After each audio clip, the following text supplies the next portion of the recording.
我雙普選。請你俾我哋市民去投票，市民嘅意向係可以投票嘅。你呢一個係民主選舉咧，你呢個唔係民主選舉。你最不民主，因為你騷擾人哋，你當騷擾每一個人嘅意向，你當騷擾每個人嘅意向嘅時咧，你就係冇民主啦。你騷擾每一個人嘅意向嘅時咧，你就係冇民主啦。你係冇民主，你係防止市民嘅意向表達就係冇民主。你防止市民嘅意向去表達，最獨裁係你哋。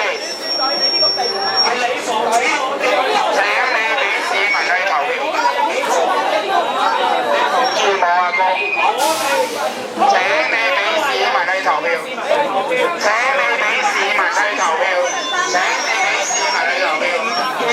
市民有權去投票，嗰個係市民嘅選擇，唔係你嘅選擇。你係制止人哋嘅選擇，你好獨裁。